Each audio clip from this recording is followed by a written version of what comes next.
Shalom,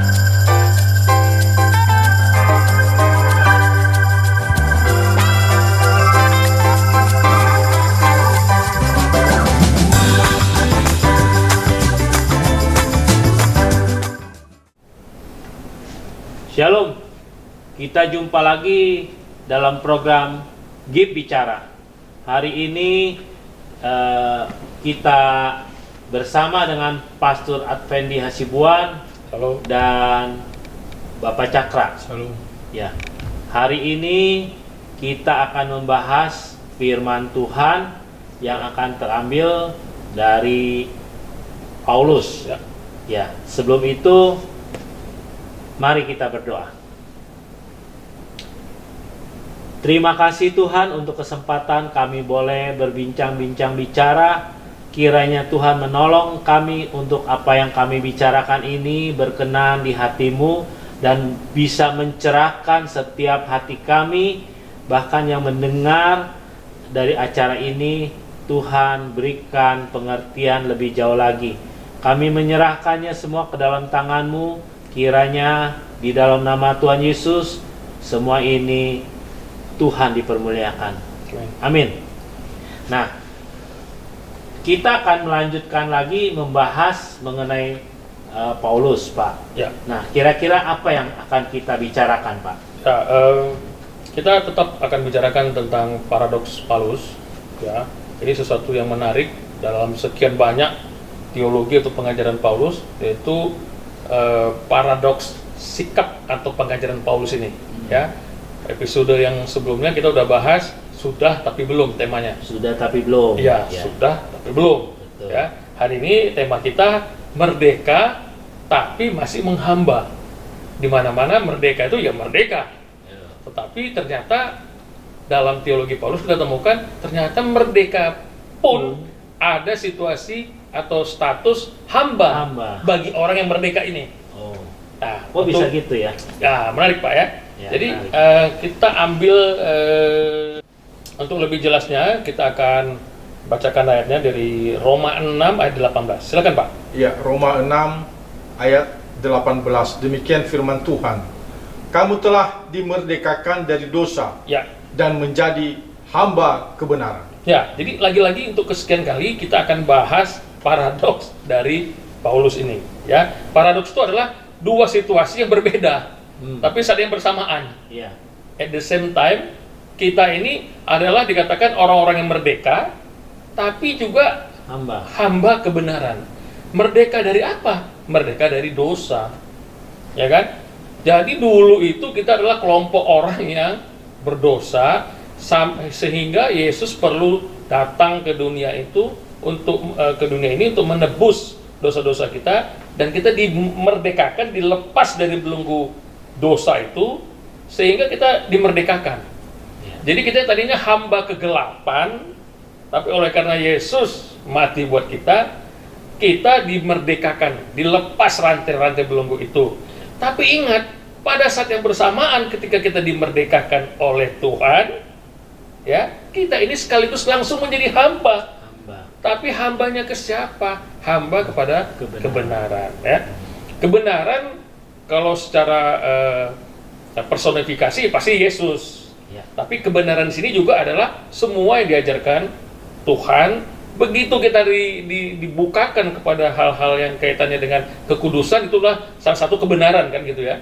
Bahwa dosa itu tidak bisa hidup berdampingan dengan kekudusan kan begitu. Ya. Nah, apa yang diajarkan Paulus ini Pak? Ini sejalan dengan apa yang pernah Tuhan Yesus diajarkan. Ingat ya, Paulus itu dengan Yesus itu tidak bertolak belakang. Banyak orang mengatakan ajaran Yesus itu berbeda dengan Paulus. Enggak, Paulus itu melengkapi apa yang diajarkan oleh Yesus. Bahkan kadang-kadang sejalan. Nah, mari kita buka Pak, Matius 6 ayat 24 Pak. Matius 6 ayat 24. Itu tentang yang ada tentang Matius 6 ayat 24. Ya, silakan Pak. Demikian firman Tuhan. Ya. Tak seorang pun dapat mengabdi kepada dua tuan. Betul. Karena jika demikian, ia akan membenci yang seorang dan mengasihi yang lain. Betul. atau ia akan setia kepada yang seorang dan tidak mengindahkan yang lain. Kamu tidak dapat mengabdi kepada Tuhan dan kepada Mamon. Ya, jadi kalau ini kegelapan, ini kebenaran, kita nggak mungkin menjadi hamba kepada dua Tuhan ini. Oh iya. Setuju Pak Syong? Setuju Pak Cakra? Betul. Ya kan? Tuhan Yesus sudah mengingatkan, kita nggak bisa menghamba kepada Mamon dan juga kepada Tuhan sekaligus. Iya. Nah, kita ini sudah tidak menjadi lagi hamba kegelapan karena sudah dimerdekakan. Iya. Nah, sekarang kita berpindah Tuhan. Tuhan itu adalah Tuhan kebenaran. Amin. Benar nggak Pak Sil? Betul. Ya, jadi kita harus menghamba kepada kebenaran. Jadi masuknya ayat ini di situ. Dulu di masa lalu kita ini adalah hamba-hamba kegelapan karena kita jatuh dalam dosa, kemudian kita bawa dosa warisan. Makanya di Roma juga dikatakan gara-gara Adam, berbuat, maka semua manusia berdosa. Cuma gara-gara Adam yang terakhir yaitu Yesus, semuanya orang dikuduskan. Dan dibenarkan. Gitu kan? Nah, itu Pak bagian pertama mau saya sharing. Ada pertanyaan Pak Sio? Nah, terus jadi kita harus berbuat bagaimana Pak untuk seperti ini? Ya, padahal tubuh kita ini adalah tubuh yang berdosa. Tubuh kita ini kan cemar. Ini problem nih. Betul. Kita disuruh menjadi hamba kebenaran, tapi yang kita diami saat ini itu tubuh ini cemar. Tubuh yang cemar. Ini gimana? Bagaimana tuh? Ini kan pekerjaan yang berat bagi manusia, buat saya, ya kan? Buat kita semua, ya. Jadi Paulus menyadari tubuh yang kita diami saat ini adalah tubuh yang sudah tercemar, sudah berdosa. Tadi saya sebutkan gara-gara Adam yang pertama, kita ini sudah menjadi manusia yang berdosa. Saya ingat tuh orang sering ngomong gini, mungkin Bapak sering pernah dengar gini. Kita ini adalah orang yang memiliki DNA Tuhan. Pernah dengar nggak gitu? Wah, sering Pak. Iya kan? Nah, itu orang-orang begitu bisa ngomong gitu Pak. Saya bingung kalau kita punya DNA-nya Tuhan, berarti kita ini nggak bisa jatuh dalam dosa. Amin, saya setuju itu. Kalau punya DNA Tuhan. Udah pasti nggak mungkin itu, karena kita sudah pasti kita makhluk yang berbeda. Kita ini makhluk yang fana Pak. Betul. Ketika manusia pertama jatuh dalam dosa, Tuhan mengatakan kamu pasti mati. Betul. Ya kan? Itu memang tubuh kita ini memang akan mati. Betul. Immortal. Kenapa? Mortal apa immortal? Ya kan? Tidak abadi kita kan. Jadi kita pasti akan mati. Tapi kan yang kita percaya memang akan mati tubuh kita ini, tetapi roh kita akan tetap hidup kan. Betul. Nah, jadi saya kira kita tidak memiliki DNA Tuhan. Kita ini mendiami tubuh yang fana. Kita mendiami sesuatu yang tidak abadi. Amin. Mendiami.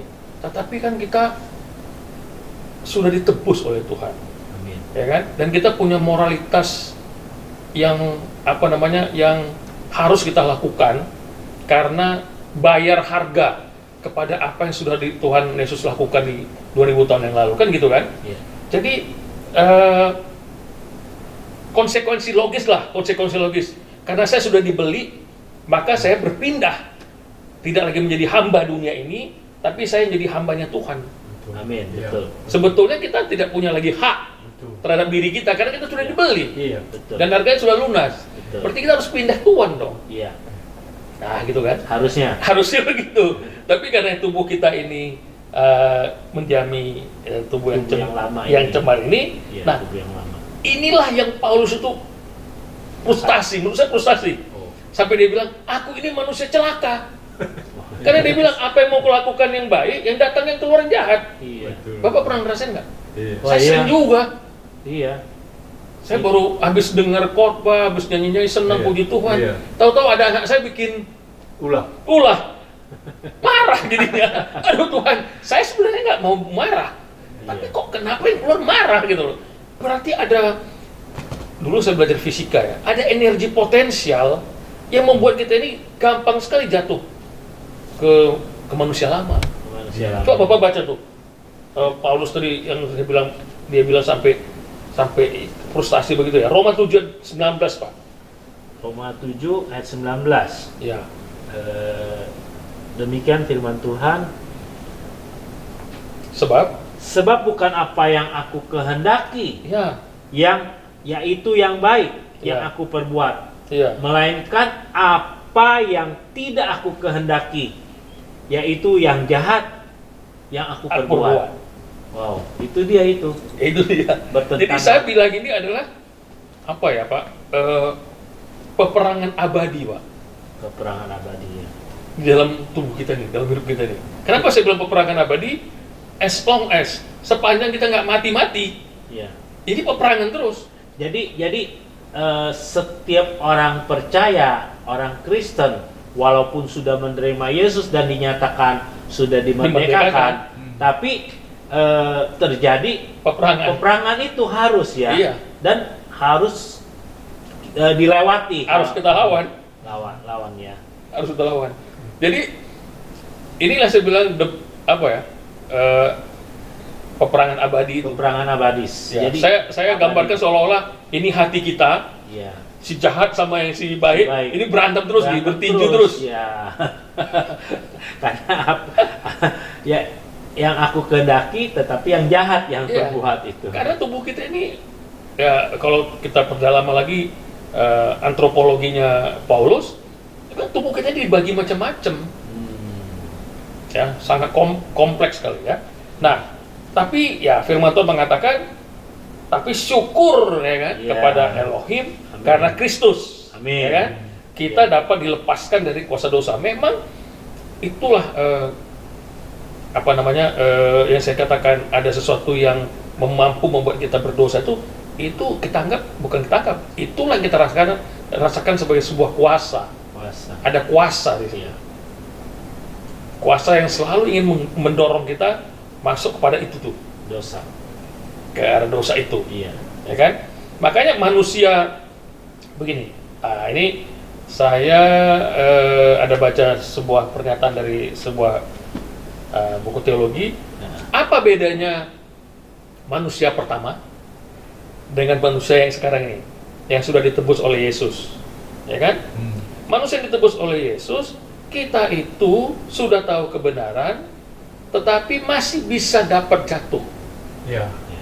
Gitu loh, Pak. Masih bisa dapat jatuh.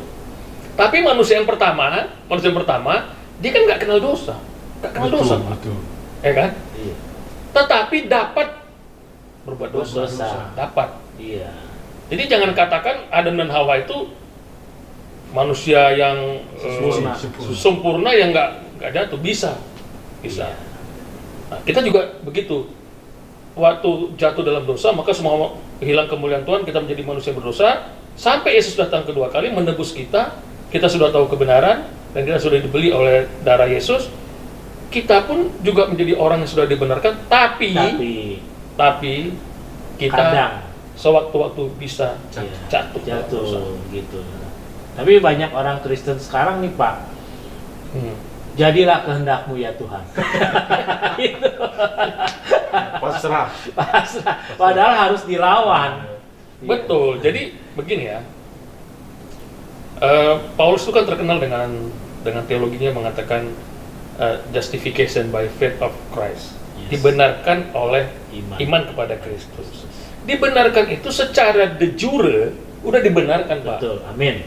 Artinya gini loh. Elohim melihat kita yang berdosa ini, yang tak benar ini, yang tidak benar ini, oleh karena darah Yesus di kayu salib, dia melihat kita orang-orang yang benar. Dibenarkan tapi ya. Orang benar nggak kita? Enggak. Tapi dibenarkan. Ya kan? Dibenarkan. Nah, itu de jure.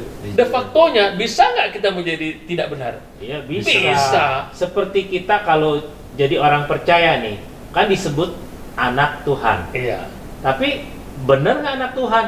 Secara de factonya kan? Iya. Kalau kehidupan yang kita lakukan masih kehidupan duniawi. Berarti kita anak dunia. Iya, masih menginginkan hal-hal dunia. Kadang-kadang keserakahan, dusta, segala macam dosa yang kita perbuat yang dulu, walaupun sifatnya atau mereknya kita orang Kristen, anak Tuhan, tapi kehidupan kita dunia. Jadi tujuannya Paulus itu bukan bikin bingung, walaupun tambah bingung. ya kan? Iya. Tapi kalau tidak kita masuk ke dalam kebingungan ini, kita ini nggak ada kontrol, ya kan? Iya. Kita pun menghargai pengorbanan Yesus di kayu salib itu juga main-main. Iya. Iya. Jadi maksud saya nih, seharusnya kita ini serius gitu melihat hal ini gitu, serius melihat hal ini, gitu Pak. Gimana Pak Cakra? Jadi kan Paulus sudah melakukan tugasnya dengan militan Iya. pada zamannya. Iya. Nah, dari pembicaraan tadi Pak, ada sedikit timbul pertanyaan. Iya. Kira-kira apa yang harus kita lakukan ya untuk menjadi hamba yang benar? Ya, bagus Pak. Jadi pertama dari penjelasan Paulus ini yang memberikan kita banyak hikmat ya terkait dengan ini. Pertama kita harus deklarasikan Pak. Oh. Pakai mulut. Pertama mulut tuh ngomong ya. Kita ini harus deklarasikan. Jelas identitas kita kan di KTP itu kan identitas kan jelas ya. Iya, nama, tanggal segala macam. Kita harus deklarasikan bahwa kita ini bukan hamba kegelapan. Amin. Kita ini adalah hamba kebenaran. Itu dulu. Amin. Harus keluar dari mulut kita kan. Dulu ya. Nah, supaya kita tahu siapa diri kita. Iya. Kadang-kadang kita kan nggak tahu kita ini siapa sih. Banyak orang Kristen nggak tahu diri itu siapa. Iya. Kadang-kadang sampai marah-marah. Iya. Lu nggak tahu gua siapa? Kristen KTP aja. Iya. Ada yang sampai bertanya lagi, saking emosinya marah. Betul. Dan merasa dia Itu hebat. kayak gitu biasanya tuh dia bersandarnya kepada power, kekayaan, Power, keuangan iya. segala macam kan. Betul. Itu nggak penting nih. Di sini nggak, pembahasan tuh nggak penting. Iya. Ya, kita jadi hamba kebenaran. Yang kedua, tadi kita udah jelaskan betapa sulitnya menjadi orang Kristen ini. Ada peperangan abadi dalam hidup kita ini. Iya. Ya kan? Nah, oleh karena itu kita harus bergantung kepada memohon pertolongan Tuhan atau bergantung kepada kasih karunia Tuhan. Amin.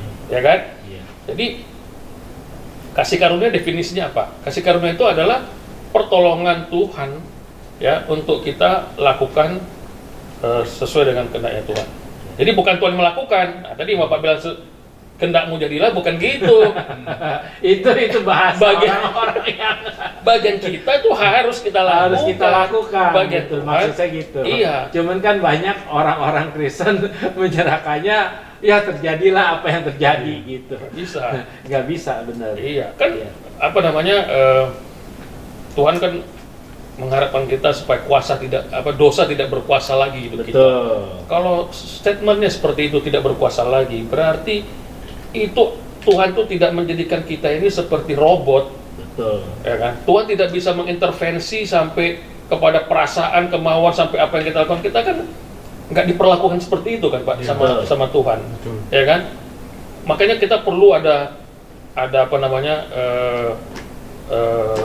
sikap hati kita kepada Tuhan ini, takut Tuhan. Takut Tuhan itu tajam sekali tuh. Itu kan ada moral di situ. Betul, ada moral. Ada moral. Saya udah dibeli tapi kok saya melakukan ini, itu kan itu moral. Moral. Seharusnya saya nggak boleh lagi, kan begitu kan. Nah, jadi untuk hal ini yang kedua kita butuh pertolongan Tuhan supaya Tuhan tuh bisa memampukan. Jadi gini, kan ini ada pertarungan hebat nih antara keinginan baik dengan keinginan jahat kan. Yang keinginan baik itu kan kita mohon pertolongan dari Roh Kudus. Nah, kalau ini lebih dominan, pasti ini kan jadi mengecil kan. Betul. Ya. Benar nggak Pak? Tapi kalau ininya kurang, pertolongan dari Tuhannya kurang, berarti ininya yang membesar. Berarti kita dikuasai oleh kegelapan. Gitu. Kalau ini terus menguasai, Paulus lebih kejam lagi ngomongnya. Maka kematianlah yang akan menunggumu, kan begitu. Iya, betul. Cuman kematiannya kematian abadi lagi, itu ngeri kan? Cuman Pak, dalam kondisi dunia sekarang ini, orang itu melihat kegelapan itu susah karena mereka melihat keduniawian yang membawa kenyamanan hidup, kenikmatan, sehingga mereka tawarannya lebih baik lah. Ditawarkan hal-hal seperti tidak sadar bahwa hal itu yang dibenci oleh Tuhan yang akan membawa kepada kebinasaannya. Kemarin kita udah bahas pada episode 1. Ya. Kita ini sebetulnya adalah bukan warga kerajaan dunia ini. Betul. Kita kan warga kerajaan surga. yang akan kembali lagi ke sana. Karena kita berstatus kerajaan surga, tapi kita sudah ada di sini, itu kan seolah-olah menarik sesuatu yang di masa depan hadir di tengah-tengah masa kini. Future, ya, yang future itu kita tarik at the present time. Kalau hari ini kita khotbahnya past time, tapi at the present. Jadi kalau kita udah tahu status kita adalah warga kerajaan surga, berarti selera kita, ya kan Pak, sikap kita, perkataan, semua itu seharusnya ya kita sadari bahwa kita ini makhluk surga. Betul. Harusnya gitu Pak. Harusnya gitu kan. Jadi kalau kita combine nih episode pertama kemarin yang pertama dengan yang kedua hari ini masih klop nih, masih klop. Hari ini kita belajar bahwa kita udah dilepaskan dimerdekakan dari belenggu dosa, sehingga kita diangkat menjadi anak Tuhan surga, sekaligus kita menjadi hamba kebenaran. Ini kan sesuatu yang sejalan, ini bilang Paulus ini. Satu, kita jadi hamba kebenaran. Kedua, status kita sudah menjadi warga kerajaan surga. Tapi ketika kita hadir di dunia ini, ya kita harus tahu dong identitas kita ini siapa. Jadi makanya apa ya? Mengenali identitas itu penting sekali menurut saya. Kenalilah dirimu. Teorinya Socrates tuh. Socrates ya. Kamu berhitung hebat, kamu mengamati dunia ini hebat, tetapi kamu nggak kenal dirimu, itu kan kata Socrates. Tapi Paulus mengajarin, ya kan? Kenalilah Tuhanmu. Betul. Itu lebih tinggi lagi. Karena otomatis kalau kita kenali Tuhan tuh lebih, udah pasti kita bisa mampu mengenal diri kita. Setuju nggak Pak? Fokus. Lah, bukankah banyak orang yang sesat itu karena dia nggak mengenal Tuhan, sehingga dia nggak mengenal dirinya siapa? Nah, yang ketiga, tadi yang kedua ya. Yang ketiga, nah ini bagian kita, berlatih dan berjuang sampai menjadi sebuah kebiasaan. Anggap aja dosa ini suatu kebiasaan Pak, habit nih. Habit ini kan sesuatu yang diulang-ulang nih. Karena biasa kan menjadi kebiasaan. Betul. Lama-lama jadi budaya, culture. Budaya atau ya kenyamanan. Ya kan? Nah, menghancurkan ini nggak gampang Pak. Betul. Udah nyaman, hidup nyaman, hidup dalam dunia ini. Harus ada proses lagi. Dan proses ini, ya, ini makanya coba kita baca ini Pak. Roma, ini agak lebar sedikit. Roma 12 Pak, ayat 2 Pak. Saya baca Pak ya. Siap.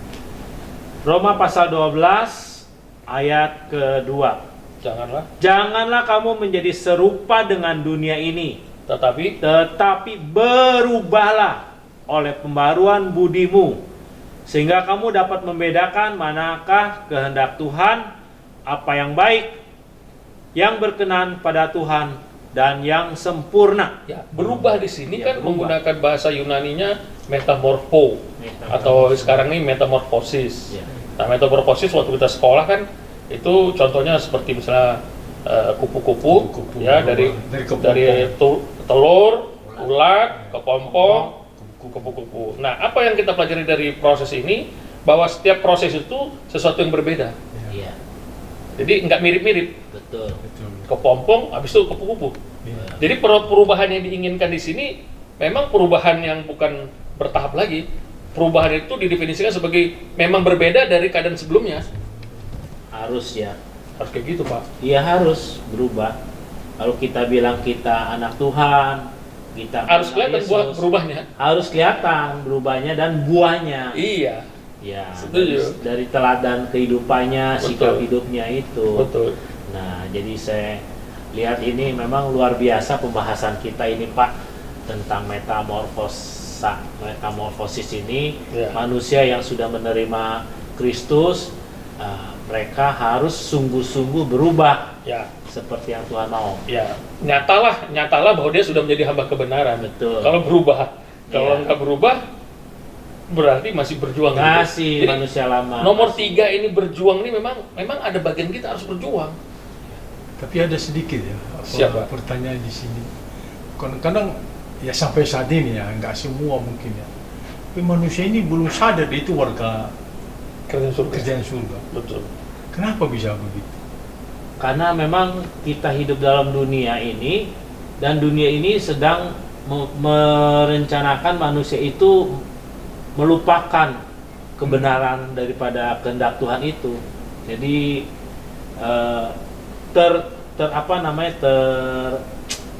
terkontaminasi oleh dunia ini, gitu. Jadi ya, terlupakan. Kedua menurut saya juga, bukan saya menjelekkan gerejanya gitu ya. Mungkin pengajaran-pengajaran terkait dengan ini jarang didengar. Diajarkannya malah hal-hal duniawi. Memang kita harus akui pengkhotbah itu banyak yang mengajarkan tidak sesuai dengan kebenaran firman Tuhan, atau tema-tema yang sebetulnya masih saja berkutat-kutat dengan motivasi-motivasi rohani, jasmani, motivasi tapi rohani, dibungkus dengan rohani, dibungkus dengan rohani, tapi motivasi jasmani dibungkus dengan rohani. Jadi prinsip-prinsip yang fundamental seperti ini nih jarang sekali disampaikan. Memang ini keras Pak. Betul. Bagaimana mungkin berdiri dua kaki, nggak mungkin. Iya. Sementara di mata kita lihat memang banyak yang orang berdiri di dua kaki itu. Dua kaki. Nah, ini kan harusnya menjadi nasihat yang keras kan. Harus yang keras. Iya. Maka kalau kita pelajari Roma ini dari mulai pasal 1 sampai pasal 7 itu, semua itu ajaran. Nah gini Pak, Paulus ini waktu dia mengajarkan Roma 1 sampai 7 ini, itu dia ngomongnya keras dan dia mengajak kita untuk kita berjuang maksimal. Baru nanti pasal 8-nya baru dia bilang hidup dalam roh. Gitu loh Pak. Iya, mereka yang ada dalam Kristus tidak ada penghukuman. Iya, saya kan sebelum masuk kerja gitu ya, sebelum saya bekerja ini, saya kan masuk dulu dalam pendidikan latihan militer. Iya. Jadi saya ngerti betul bagaimana saya harus berjuang. Dan itu harus mengandalkan diri saya gitu. Melatih tubuh ya. Melatih tubuh saya. Ya. Bukan artinya saya mengandalkan diri saya melupakan Tuhan, bukan. Ya. Tetapi karena saya manusia ini, saya harus dilatih, Harus. Iya. Saya harus dilatih bangun pagi. Saya senam jam 4 pagi. Saya makan harus jam 5. Saya jam 6 harus di lapangan. Jam 7 saya harus belajar. Belajar sampai malam jam 10. Baru tidur jam 11 malam. Itu kan bisa dilatih, Pak. Betul, Pak. Cuman saya melihat gereja-gereja yang membawakan jemaatnya itu ketika mereka mengenalkan Kristus seolah-olah mereka sudah berubah. Pokoknya sudah itu terserah Tuhan. Jadi kalau saya tetap jatuh dalam dosa itu bukan salah saya. Iya. Nah, gitu. Sudah berubah dan selalu dinyatakan wah kamu sudah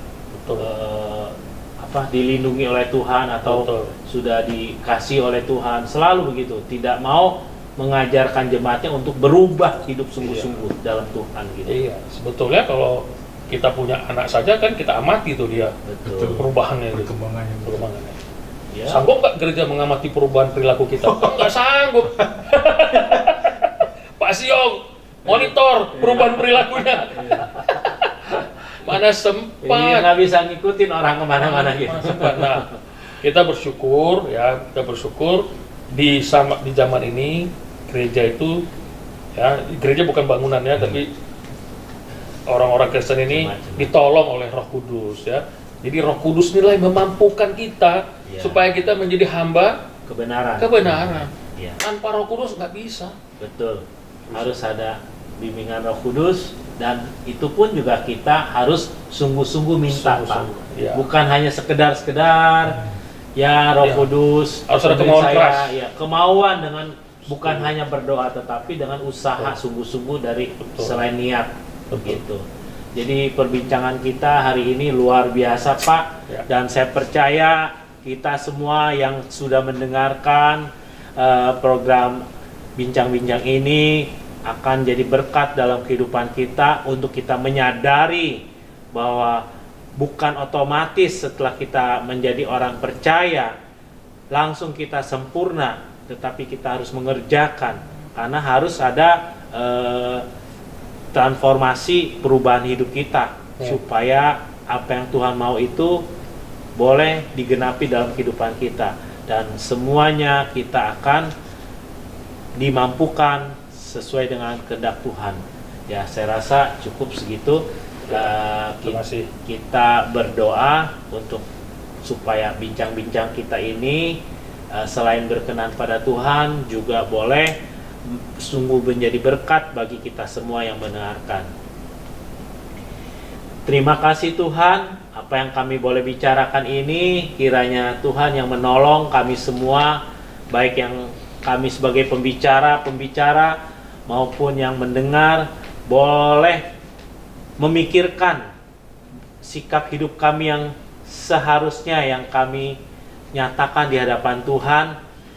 Kami serahkan dan kami percaya Tuhan mengubah paradigma kami selama ini yang menganggap kami sebagai orang Kristen sudah disempurnakan, tetapi kami tahu hanya Tuhanlah yang menyempurnakan itu dengan teladan-teladannya yang kami buat dalam kehidupan kami setiap hari. Kami doa semuanya kita diberkati dan dimampukan sesuai dengan kehendak Tuhan. Amin.